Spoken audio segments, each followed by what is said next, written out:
Ken Usato is an ordinary student who once dreamed of an extraordinary life. One day when he was about to go home, he wondered why his umbrella was no longer in the container. Although there was another umbrella, he did not take it because it did not belong to him. He said to himself that if only he had magic, things in his life would have been easier.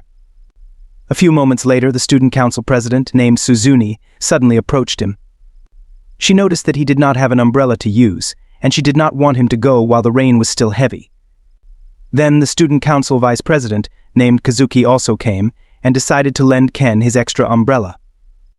Even though they were in the same class, Ken was still surprised that Kazuki knew his name because they had never spoken to each other before. Suzune thought that they should go home together, but Ken told her that the other students might be jealous of him. He was hesitant because the two were both popular in their school. While they were on the way, Ken asked them if they were lovers. The two immediately denied it, but they were not surprised by his question. They knew that many people were also thinking the same. They talked a lot, and it included their plans for the future after they graduate from high school. That was when they found out that Suzune had not thought of her plan even though it was her last year in high school. She reasoned that she was not worried because she was able to finish what she wanted to do anyway. She uttered that sometimes she was thinking that she did not fit in her current position, and Ken immediately understood her feelings. Suddenly they heard the sound of a bell, so they stopped walking. Ken wondered because he did not hear anything. When he approached the two, a magic circle suddenly appeared. He immediately thought that it might be a gate to another world. But what surprised him was when Suzune expressed that she had wanted to see magic, monsters, and heroes for a long time. When Ken woke up, they were in a palace and immediately faced the king. Because of this, Suzune was even more excited about their situation. King Lloyd introduced himself to them and said that they were in the kingdom of Linger. He did not hesitate to immediately inform them that they had been summoned to serve as heroes of the kingdom. He added that 2 years ago, the demon lord and his disciples started attacking their kingdom. Although they were able to stop the enemy, they knew that the demons would surely attack again. They could not think of any other way but to perform the forbidden ritual, and this was the hero summoning. Despite the king's explanation, Kazuki still did not want to become part of it. He wanted to be brought back to their world, but according to the king, they could not do it because the hero summoning only worked in one direction. When Kazuki was about to approach the king, the soldiers were alerted and aimed their spears at him. So Ken tried to calm Kazuki down to avoid the situation from getting worse. The king approached and begged them to help their kingdom, and he promised to find a way to return them to their world. Suzune asked why they were chosen even though the kingdom had no information about them. The woman named Welsi explained everything, and because they heard the sound of a bell, it was just an indication that they were heroes. Then they remembered that Ken did not hear any sound, so Ken immediately realized that he had been brought there by accident. Welsi took them to another room to find out their magical abilities. Suzune tried it first, and the crystal ball released yellow light indicating that she had thunder magic. Kazuki tried next, and a white light was shown to them. He was told that it was light magic and could counter the power of demons. When Ken tried it, a green light appeared, causing Welsi to panic, so she immediately pulled Ken and brought him to the king. The king and the others were also surprised after they found out about it because having this kind of magic was very rare. They immediately planned where to put Ken to ensure his safety. They did not want Rose to know about this, but they were surprised when this person suddenly came. She was the captain of the kingdom's rescue team, and she came to know about the result of the summoning ritual. To keep the truth about Ken's magic, the king insisted that he was just an ordinary person. Welsi was about to guide Rose to the other summoned heroes when Ken asked the king what the color green meant. His words gave Rose an idea about his magical ability.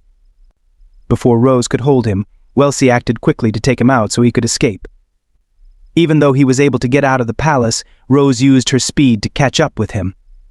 The king could do nothing when Rose got Ken, and Rose promised that she would turn Ken into a full healing magic user. She brought Ken to the rescue team's headquarters, so Welsi told Kazuki and Suzune about what happened. After Ken found out that he was a healing magic user, the other members of the rescue team were introduced to him. Although they belonged to the rescue team, Rose clarified that they were not healing magic users. But they have 2 more members who were healing magic users, and they work in Castle Town. The next morning, Ken's friends visited him because they were worried. Even though his condition was fine, he suddenly remembered that he was going to undergo training with Rose. He decided that he would still do everything so he could help them when they needed him in the battle. Due to the determination he showed, Kazuki had decided to accept their situation and promised to do anything to help. When the two left, Rose gave Ken a journal and told him to write his experiences in his training, and even his feelings. After eating their breakfast, they immediately started the training, and he learned about the mana. Rose also showed the map of the kingdom and the location of the demon's territory. She made him read the whole book because he could learn a lot from it, especially about the kingdom, other races, and demons. On his second day, he was told to run for a few hours. This continued for several days until he could see the light of his healing magic. By the 10th day, he was able to use his healing magic that he never get tired no matter how many hours he ran. On the following day, Rose ordered him to do the push-ups. She told him why he had to do more running activities, and it was for him to be safe and outrun the enemies during the battle. Through this, he would be able to save his allies who needed immediate help. He continued running and doing push-ups until he noticed that his body felt lighter. Since running became easy for him, Rose ordered him to wear some weights. 3 weeks later, his friends visited him, but this time they were accompanied by Princess Celia and the strongest warrior of the kingdom, Commander Siglis. When they saw Ken, they were surprised when they saw the change in his body and the training that he was doing. Siglis did not like what Rose was doing to Ken and said that she was only destroying Ken's bright future. But Rose did not care what he was thinking because she had her own method and she planned to make Ken the second in command. She let Ken rest first so that he could have lunch with his guests. When they found a place, Ken found out that Celia was a princess, so he immediately apologized. They ate the food that Celia brought, and Ken liked it. While they were eating, they also talked about their daily training. After a while, Suzune could not wait to look at Ken's abs. When Kazuki and Suzune witnessed Ken's training, they became more motivated to improve in their training as well. The next morning, after Ken had breakfast, Rose told him that they were going out. He would be taken to the forest called the Darkness of Linger. Rose wanted him to hunt the Grand Grizzly, and he must not come back until he did it. Since he did not have confidence in his abilities, Rose was forced to throw him into the middle of the forest. Ken immediately used healing magic so he could land safely. After he healed his wounds, the Grand Grizzly suddenly appeared to him. He ran as fast as he could to get away from it, but it still caught up with him. He was about to fight it when the blue grizzlies also showed up, so he decided to just run. When he reached the waterfall, he jumped from the cliff and got a chance to escape from the creatures. Then he looked for a safe place where he could make a camp while he was in the forest. The next morning, he decided to get to know his target, and the first thing he would do was find out where it lived. After several hours of searching, he found a bear's marks on a tree. He was surprised to hear a sound, but it was just a rabbit. He noticed its wound, so he immediately healed it. He was about to continue his search when he noticed that the rabbit was following him. He tried to ask the rabbit where the grizzly could be found, and the little creature gestured for him to follow. After a while, they saw the Grand Grizzly with the blue grizzlies, but he decided to get something to drink first because his container was already empty. Even if he doubted himself, he had no other choice but to do the task. He continued to watch over the grizzlies, but when he got to his camp, his stomach suddenly hurt. He tried to use his healing magic, but he could still feel the pain, so he thought that he might have been poisoned. When he was no longer feeling the pain, the rabbit took him to where he could get clean water. After a while, the rabbit was suddenly alerted, and when he followed it, they saw a huge snake. He was so scared that he held his breath, so the snake would not notice them. 4 days later, after he saw the big snake, he went back to the grizzlies. Although he was happy while watching them, he still had to defeat the Grand Grizzly so he could go home. Then he decided that he would face the Grand Grizzly the next day. But the next morning when he returned, he was shocked by what he found. When he noticed their wound, he immediately thought of the snake that he saw the other day. After a while, the little blue grizzly came out and tried to wake up its mother. Ken felt sad by what he saw, so he vowed to take revenge for the young blue grizzly. When he left, the blue grizzly decided to follow the snake's scent. Ken also prepared the weapons that he would use to face the big snake. When he finished, he asked the rabbit to take him to the snake's lair. But when they arrived, they saw the young blue grizzly that was already beaten by the snake. Even though the snake was scary, Ken knew that Rose was even scarier, so he rushed and did not hesitate to attack the wild animal. After he poked it in the eye, the snake retaliated by biting him. Fortunately, he had his dagger in his hand and took this opportunity to stab the snake. It immediately let go his hand, but its poison affected him. Fortunately, he learned to cure it after he was poisoned by water the other day. When he rushed again, the blue grizzly helped him, and this made it easy for him to hit the enemy with his attacks. With the power of his attack, he was able to knock it down. But after a few minutes, the big snake rose again. The blue grizzly tried to help him, and he was lucky because Rose suddenly came to eliminate the snake before it attacked him. He wondered why Rose was there, and when he saw the rabbit, he realized that it was her pet. Its name was Kuru, and Rose ordered her pet to watch over him.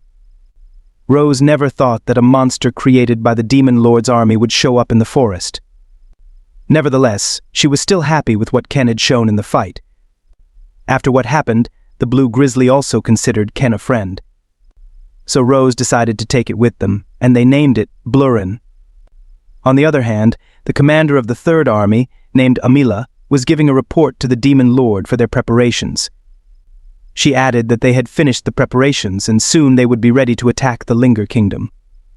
Rose knew the Demon Lord's army was taking this step against them, so she told Ken about it. If the day of battle came, they would both join the front line to treat the wounded. When Amila came out of the room, she was approached by the demon doctor named Hiriluk. He took her to his laboratory to demonstrate the prototype 72 called Baljinak. They recalled the prototype 71 that disappeared after it received damage from Siglis' attack.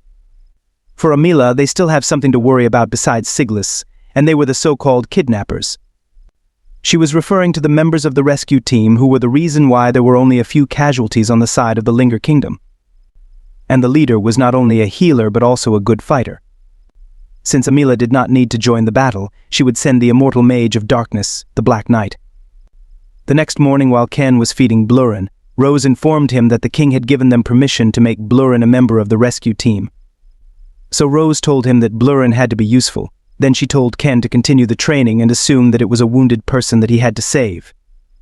When Ken started running, he was surprised that there were challenges ahead of him, which usually happened during a real battle.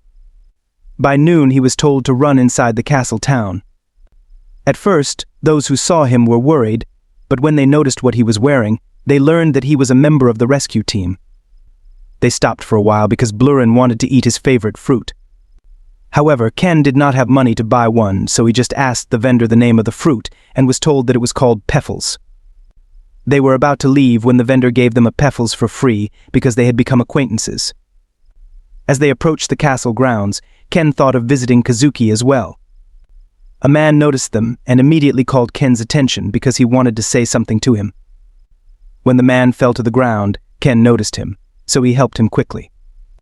The man introduced himself as Orga, and it turned out that he was also a healer of the rescue team. Ken found out that Orga's younger sibling was also a healer of the rescue team. Orga said that they run a clinic where they use their healing magic to help others. They talked a lot, especially about the jobs of a healer during the battle. After they talked, Ken went to the castle to meet Kazuki. He was immediately let in even though he was carrying Blurren because Rose had already made sure that the creature was not dangerous. He saw Suzune, who was busy in her training. Later he was told that Kazuki was not there because he was out of the kingdom. He was with Siglis, who wanted Kazuki to could gain experience in fighting monsters. When Suzune noticed Blurren's cuteness, she could not resist and pet the creature. After they talked for a few minutes, Ken said goodbye and went back to their base camp. The next day, Rose woke him up early because the king had an order for him. The king wanted him to join Suzune's training outside the kingdom. He would serve as the healer of the squad, and this training would last for 3 days. When he went to the castle, he met their other 2 companions named Uruku and Korin. He immediately recognized Uruku because he was the gatekeeper when he visited the other day. While they were walking, they talked about Kazuki's return from his training. Even though he was obviously very tired, he was still happy because of the experiences he had in actual combat. Kazuki did the training near the darkness of Linger, and they were also heading there, so Ken thought of how Blurren might feel when they reached the area. After a few minutes of walking, Korin detected something ahead of them. But these were not monsters, they were bandits who wanted to take their valuables. Before these men could do anything to them, Suzune suddenly attack them. The others tried to attack Suzune, but they also got struck by her lightning power. Korin detected something again, but this time it was the fall boars. When Ken was attacked, Blurren acted quickly to save him. Ken also tried to help Suzune, but they fell into the cliff. He immediately used his healing magic to protect them from serious injury. Then he remembered that this river had a waterfall ahead, so he told Suzune to be ready. They both survived, and when they got into the riverbank, Ken healed the wound that Suzune suffered. Then he told her that Rose also brought him there for his training, so he knew that there were more monsters that were stronger than the fall boars. They decided to find a safe place to spend the night and would try to get out of the forest in the morning. After Suzune got dressed, they tried to catch fish for their dinner. Using her power, they were able to get plenty of fish so easily. While they were waiting for their dinner to be cooked, Suzune noticed something on the tree. Ken told her that they were venom monkeys, and even though they were not ferocious, their bite was poisonous. But Suzune did not listen to him, causing her to be bitten by the creature. Meanwhile, the king informed Kazuki of his friend's situation. Kazuki got worried and wanted to go to the darkness of Linger to look for them. But Rose stopped him because she was sure that Ken and Suzune were just fine as long as they were together.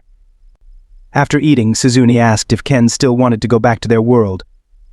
Ken had a hard time answering this because he wanted to go back, but it seemed like something was stopping him and wanted him to stay. Suzune also said that she did not want to go back to their world. She wanted to forget her old self, even her family and friends. She always dreamed that the day would come when she could free herself from the chain that seemed to be holding her back. Ken understood her right away because he felt the same way, and at that moment, all he wanted was to protect the kingdom as a member of the rescue team. The next morning, they immediately started walking to get out of the forest. They were alerted when they heard someone approaching them, and it turned out to be Blurren. Aruku was with the young blue bear who was very tired from chasing it. While Ken was healing Aruku, Blurren approached the area where he stayed with his parents. After a while, it came to Ken as if to tell them that they should leave. Because of this, Suzune thought that Blurren might have decided to consider Ken his new family member. When they returned to the palace, they also immediately went to the king. After the king confirmed that they were in good condition, he asked Ken how was his training under Rose. Ken did not expect this question, so he just said that his training was very good. Rose smiled at him as if this was what she expected from him as an answer. The minister told Sergio, Rose and Siglis to stay while he and Suzune were permitted to leave. Ken noticed the reaction on Sergio's face, and he could not help but think about what they might be talking about. Suddenly, someone called them, and it turned out to be Kazuki and Princess Celia. They mentioned Rose's objection in the previous night, saying that she was complacent that they were safe as long as Ken's condition was fine. In Ken's mind, Rose might be thinking that their situation yesterday was nothing compared to the training he did. Sergio informed Rose and Siglis of what they found out after questioning the bandits that Ken's group encountered. Based on their statements, there was a high possibility that the Demon Lord's army was starting to move to attack them again. After hearing this, the king assigned Siglis to tell the other commanding officers to prepare their army. Sergio was also told to share this information to other ministers. Rose was given a mission to find out where the Demon Lord's army can be found. Since she was the fastest in the kingdom, she was the only one suitable for this mission. She was about to leave when the king begged her if she could return as battalion commander, which she immediately refused. To that day, she still had not forgiven herself for what happened before. The scar left in her right eye was the proof of her punishment, and she could not forgive herself. So she built the rescue team to focus on the rescue and not to fight. The king mentioned that the rescue team was successful when the battle took place 2 years ago, and this only meant that she had accomplished her goal. Rose revealed her other goal of why she formed the rescue team, and that was to find a colleague who would not easily die. So far, Ken had all the qualities she was looking for. She also remembered through him his colleagues who were no longer with her. For this reason, she was determined to make Ken the ideal healer. That night, Ken saw the envelope that Rose left for him, so he learned from Alec about her departure. He found a map inside it, and Rose wanted him to go there. Meanwhile, the Demon Lord's army was building the bridge that they would use to reach the kingdom. Just a few moments later, Rose came there and immediately threw a big tree at the bridge that they built. When Amila saw her, she quickly left, and what she did would surely give the kingdom a few more days to prepare. The next morning, as Ken was walking to go to the place indicated on the map, he noticed that people were staring at him. When he found the house on the map, he met another healer of the rescue team and Orga's sister named Uru. Then he learned that he was in the clinic of the healers. When he and Orga met, he handed Rose's letter to him. Orga opened it, and it seemed he read something, but he chose not to inform his companions. After a while, someone suddenly came and asked for help because there were people who fell while fixing the roof. They immediately went there to heal the injuries of the wounded. Because it was Ken's first time to heal a big wound, he was still nervous. Fortunately, Orga calmed him down until he successfully cured the victim. After Ken left, that was the moment when Orga told Uru about the message of the letter from Rose. She wanted to summon both of them because their war with the Demon Lord's army was approaching. On the other hand, Ken went to the fruit market to buy peffels for Blurin. While he was walking home, someone suddenly grabbed him, which was a fox beastkin. She told him that he was the only one who could see the future, and that he could change it. When she showed it to him, Ken saw the war and the death of Kazuki and Suzune. After he saw everything, the beastkin left immediately, and he was still in disbelief. He wanted to know the meaning of what he saw, so he quickly searched for the beastkin. But when he got to the gate, he still did not see her. Rose approached him, and he found out where the beastkin came from. He also learned the Demon Lord's army's actions as preparation in the upcoming war. While they were on their way home, he mentioned to Rose about the fox beastkin. It turned out that Rose knew this creature because it also suddenly appeared in the kingdom 2 years ago. She was amazed that this creature was able to avoid bandits and kidnappers, even though she was only 12 years old. They were known to be of great value because of their beauty and special magic. So Ken asked her if this included showing a strange illusion in the future. Rose remembered that she had also heard something like this, or the so-called oracles of time, but they were rare and were protected in the beastkin's territory. Ken thought that the fox beastkin that he was looking for might be one of them. Then he was told to go home first because Rose had to go to the palace to report to the king. After Rose gave a report, the king decided to announce the upcoming war to their army and his subjects. He instructed Siglis to summon Kazuki and Suzune so that they would also know the situation. A few hours later, when Ken went to bed, he was having trouble falling asleep because he could not get the beastkin off his mind. After a while, he noticed the light in the window and went out, and when he looked outside, he saw Kazuki. The two of them talked, and Kazuki mentioned what the king told them earlier. Even though Kazuki knew that this day would come and he had prepared for it, he still could not avoid being afraid to go to war. So it was more painful for him because the kingdom was very supportive and treated them well. He thought Ken would think of him as a coward, but he was surprised when Ken said that he admired him. Ken knew how much pressure Kazuki felt as a hero of the kingdom. He admitted that even he too was afraid of the war, but his decision was final that he would protect the kingdom. He made it clear that even if Kazuki chose not to fight as a hero, he was still his friend. After hearing this, Kazuki had the courage to accept and fulfill his role as a hero. The next day, the king announced their upcoming war with the Demon Lord's army. After Kazuki got ready, he visited Celia to say goodbye to her. On the other hand, Orga and Uru were currently at the base of the rescue team for their preparation. By afternoon, Rose called Ken to go to her office. She reminded Ken again of the role that they would play once the war started. Apart from this, she also clarified who would be their priority to heal based on the situation. Then she gave Ken his uniform. When he wore it, he was reminded again of the importance of a healer in a war, so he should consider himself an immortal. The very next day, they left to face the Demon Lord's army. While they were on the way, Rose remembered her old friends again. 5 years ago, Rose was one of the battalion commanders. One day, the king summoned and informed them about the lurking demons around the kingdom. Although there was still no certainty when the enemies would attack, the king instructed them to send soldiers with the merchants for their protection. After their meeting, her deputy commander, named All, approached her because she heard what they talked about. All was complacent that they would simply defeat the demons if they attacked. But Rose did not agree with her because they could not just underestimate the demons. A week later, the king summoned Rose to inform her of the demons' attack on the monsters near their territory. The king wanted her to investigate the actions of the demons, and he also allowed her to use force if necessary. After she got home, she met her comrades for their mission. They were all excited because she would be joining the mission, and they would not need to worry about the injuries that they might receive because she would heal them. The next morning, they entered the forest. But when it got dark, they still could not find any demons. They decided to explore the western part, which was the most dangerous part of the forest. The next day they started to head west. When they got there, they saw blood on the tree, and they were sure that it was new. After a while they heard a noise, so they went to where it came from. Then they caught the demons who were hunting fall boars. They hid at first, but soon the leader of the demons felt their presence. For this reason they were forced to show up, and Rose immediately approached the demon leader. She asked him why they were roaming around in human territory, but he did not answer her directly. To avoid the fight, Rose tried sending them away, but the leader of the demons refused because her group had seen what they were doing, and he no longer had intention of letting them leave.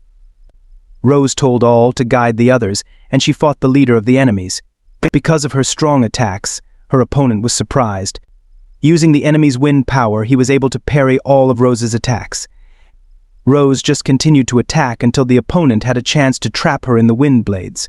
It was not enough to stop her, until the demon found out that she was a healer. The demon was even more amazed by Rose, so he introduced himself as Nero. After Rose introduced herself, the demon took out his demon sword. As their fight continued, Rose immediately noticed the curse on the demon sword, and she knew that she had to avoid it. When Nero attacked again, Rose was able to counter him, causing Nero to be thrown near his companions. When he got up, he saw the condition of his disciples who were struggling to fight against their enemies. Because of this, Nero decided to release his strong aura. And at the same time, the other demons became stronger, and this surprised them.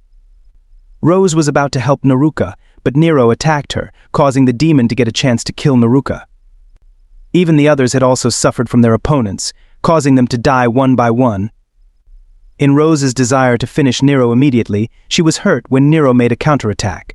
She even tried to heal her wound, but she was surprised that her healing magic did not work.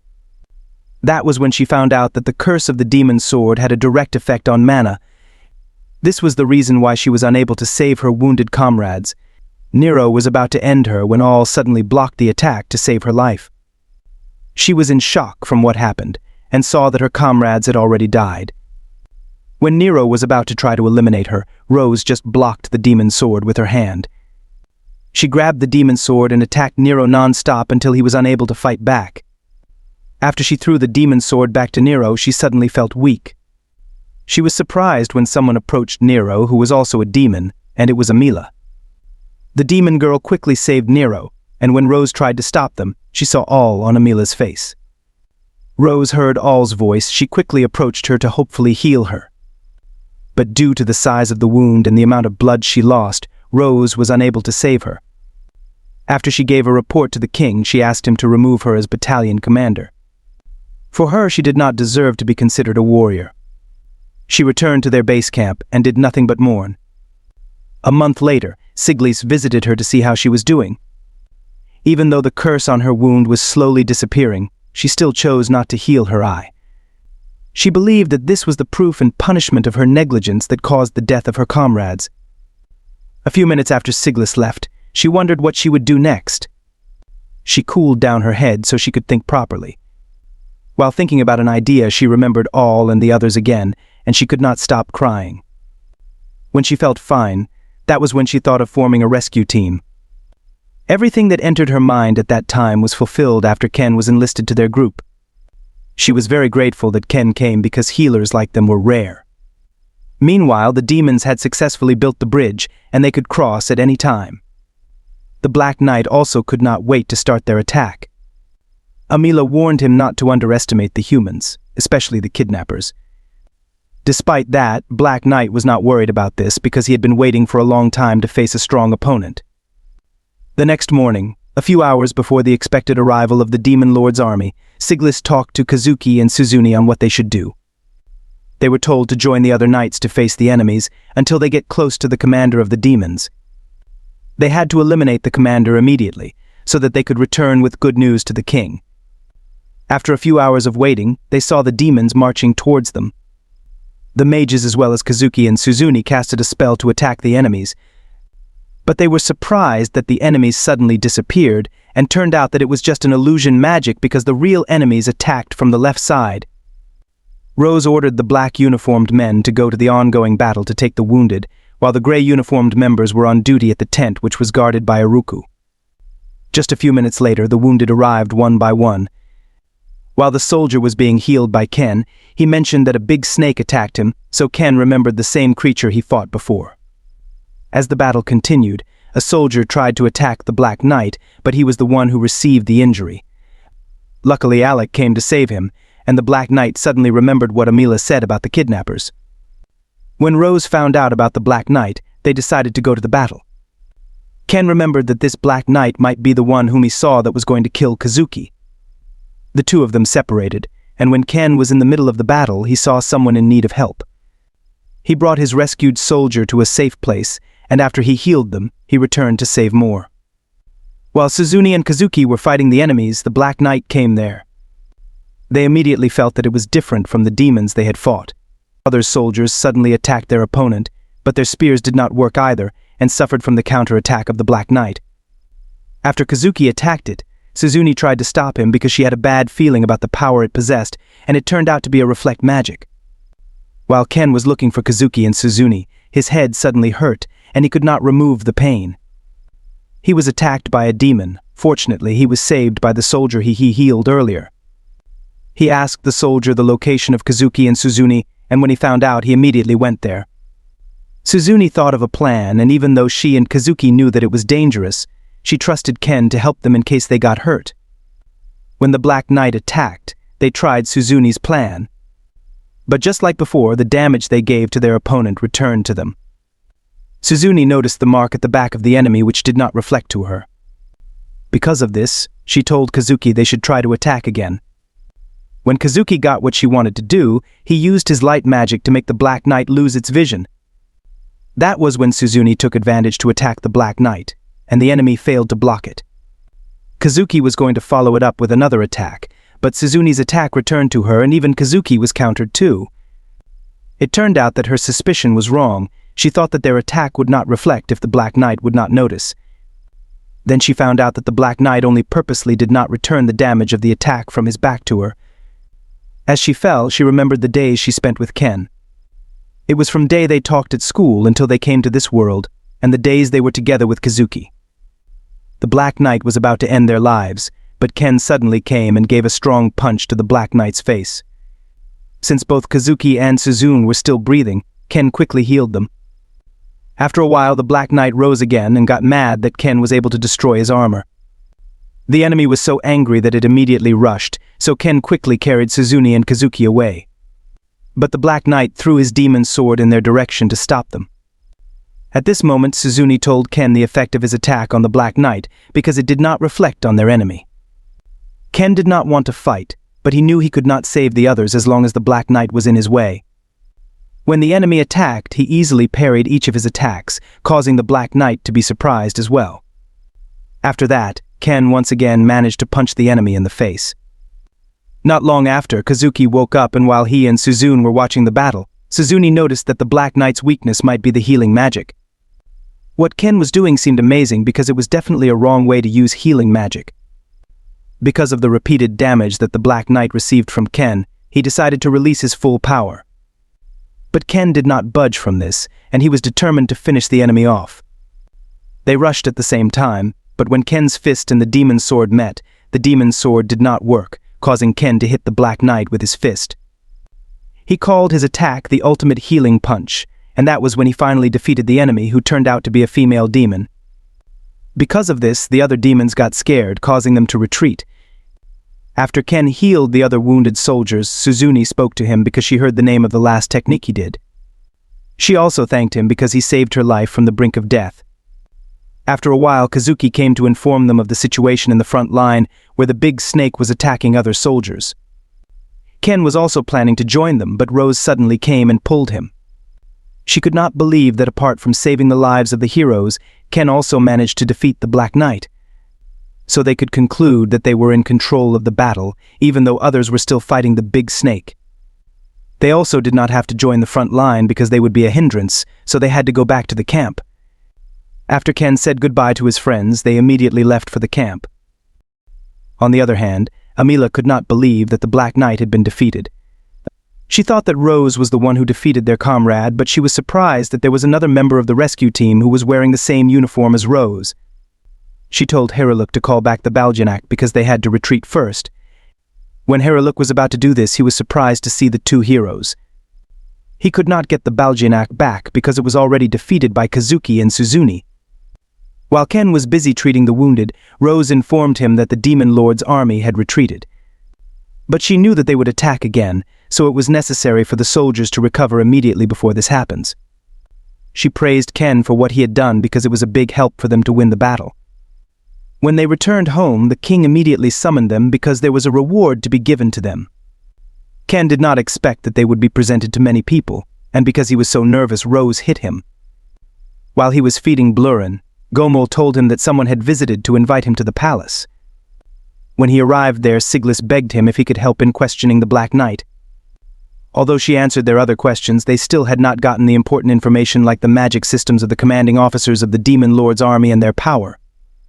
The Black Knight promised that she would tell them, but she demanded a condition, and said that she wanted to see Ken first.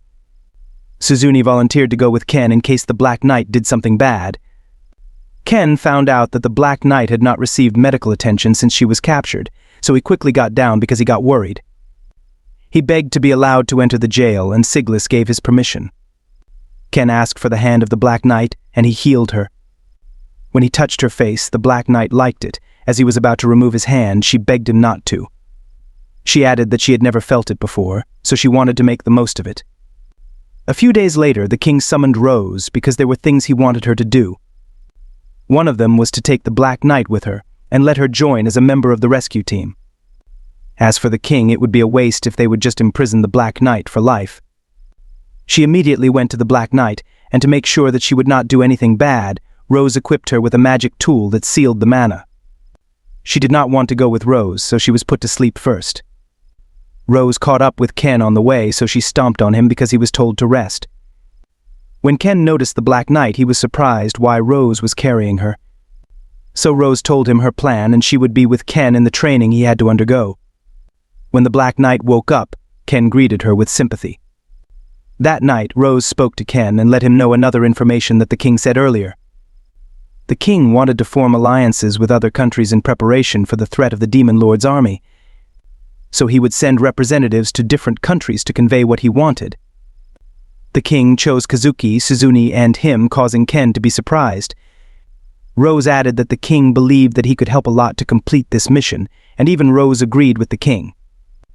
The next day, while Ken was walking in the castle town, he and Suzune met. But after a while, he saw the fox Beastkin in the fruit stall, so he quickly grabbed her. The Beastkin suddenly said that it was time for him to help her and heal her mother. She introduced herself as Amako, and she wanted them to continue their conversation in private. Meanwhile, the training of the Black Knight had started, and as expected, it was not easy for her either. She was about to give up, but Rose was behind her, so she quickly ran. On the other hand, the first thing they talked about was what Amako showed Ken, and they confirmed that it was indeed a prophetic vision. She said that it had been a year since she first saw this vision, and she did not want the people who took care of her to die, and wanted Ken to be safe too.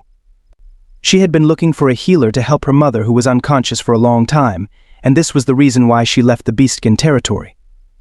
She did not even try to ask Orga for help because they could not fight, and as for Rose, she was sure that she would just refuse. So when she saw Ken for the first time, she knew that he would go with her. They knew it would not be easy, but Ken remembered their mission, and he might pass through the Beastkin territory. But they need to ask permission from the king, and he would also talk to Rose about it. He left for a while to talk to Rose, and when Rose found out that Amako was an Oracles of Time, she immediately thought of informing the king. She told Ken that if the Beastkin territory found out that an Oracle of Time was in their kingdom, it might cause war.